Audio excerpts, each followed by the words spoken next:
So, what happens when an ancient place of faith becomes a modern-day global phenomenon?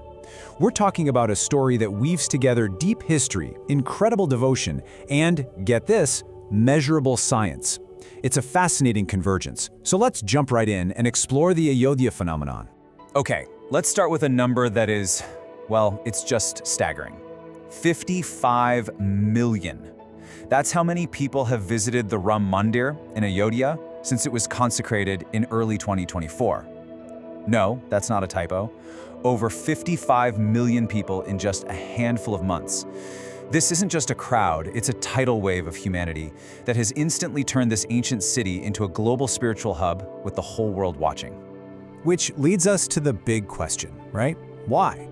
What is it about this one ancient city that's creating such an irresistible pull on the world's attention? Well, the answer isn't just one thing. It's this incredible mix of culture, a history that stretches back millennia, and something else. Something we're actually starting to understand with science. All right, so let's first dig into what it means to be a global spiritual epicenter. Because, we're talking about way more than just the numbers here. This is about a massive cultural and even economic shift, all powered by this incredible spiritual magnetism that's literally reshaping an entire region. You see, in the Hindu tradition, a place like this isn't just bricks and mortar. It's seen as a living, breathing experience. Ayodhya is said to have this living energy, a kind of consciousness that's been purified and supercharged by thousands of years of continuous devotion. So just imagine what happens when millions of people all focus their hearts and minds on that one spot. It creates an atmosphere you can almost feel in the air.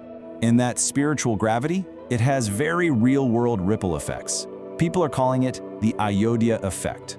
It's fueling a whole new cultural economy. You've got wellness tourism booming, global media can't get enough of it, local artisans are seeing a revival. It all feeds into each other, creating this amazing cycle of growth and attention. Okay, so to really get why this place has such a powerful feeling, we need to go back, way back. Because this modern phenomenon is built on a foundation of history, faith, and feeling that is just incredibly deep. This isn't just about a brand new temple. It's about a story, a belief that has been at the very heart of a culture for ages. I mean, the story starts in the ancient era with texts like the Ramayana. Then you fast forward to the medieval period, and poets like Tulsi Das make the story accessible to everyone. In more recent times, as we know, the site was at the heart of a very long, very complex legal and social journey. And that all led to the landmark Supreme Court decision in 2019, which finally opened the door for the temple's construction, culminating in that incredible consecration ceremony in 2024 that the world watched.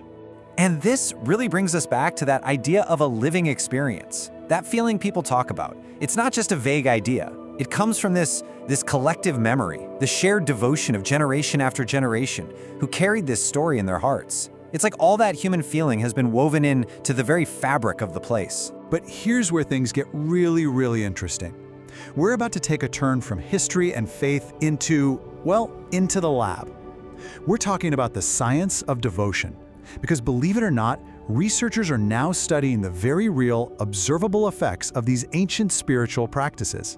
Let's see what they're discovering. Let's start with something like mantra chanting. The rhythmic repetition of sounds like Om or Shri Ram Jai Ram. It's an ancient practice. But now, with modern tools like EEG scans that measure brain activity, scientists can see what's happening. And what they're seeing is a boost in alpha brain waves. Think of these as your brain's chill-out waves. They're linked to that feeling of being calm, focused, and totally relaxed. It's ancient wisdom, confirmed by modern science. And it's not just chanting, it's breathing too. The practice of pranayama, or conscious breathing, has a similar effect. That long, slow exhale you get when you chant, ooh. It turns out that physically stimulates something called the vagus nerve. So, what on earth is the vagus nerve, and why should you care? Well, here it is. The vagus nerve is basically your body's built-in calm down button. It's this super long nerve that runs all the way from your brain down to your gut, and it's in charge of your relaxation response. When you activate it, say with a long, slow breath, it tells your whole body to chill out. It slows your heart rate, eases stress, and just brings everything back into balance. Pretty cool, huh? And the science is branching out even further. Now, this is still an emerging field, so it's early days, but check this out. Scientists are studying other sacred rituals, like the havan, which is a fire ceremony, and they're finding some really intriguing things. early studies suggest the smoke from the specific herbs used might actually have antimicrobial properties. I mean, they found it can reduce airborne bacteria and have even spotted antibacterial carbon nanodots in the smoke. It's this amazing hint that there's some serious environmental wisdom packed into these ancient traditions. Okay, so we've covered the history, the energy, and the science. But what does it all mean for you? How does this all come together to create the experience and its impact? And maybe, most importantly, what can you take away from all this, even if you're thousands of miles away? Well, here's a super practical idea from the source material. Think of it as your own 7-day spiritual hack. It's a really simple routine to get your nervous system into that calm, receptive state we've been talking about. Just 7 minutes of Om Shanting in the morning, 5 minutes of a humming bee breath called Brahmari, and 3 minutes of just writing down what you're grateful for. It's a simple way to bring a piece of that calm into your everyday life. And it goes even deeper, right into our brain chemistry. Look at these core spiritual ideas: sharing food, selfless service, and charitable giving. They aren't just nice things to do. Science shows they have a direct effect on us. When we do them, our brain releases a cocktail of feel-good hormones: oxytocin, dopamine, serotonin. It's almost like we're hardwired to feel good when we are generous and connected to others. It's a win-win. And really, all of this, all these practices and ideas, they kind of boil down to this one beautiful, profound thought: Jo Mila Vahi Prasad. It means whatever is received is the blessing. It's this incredible mindset of complete acceptance and gratitude. It's about seeing the sacred in everything that comes your way, good or bad. Just letting that sink in for a moment. And that's really where this whole journey leaves us. The Ayodhya phenomenon, this incredible meeting point of faith, history, and science, it really puts a big question on the table for all of us.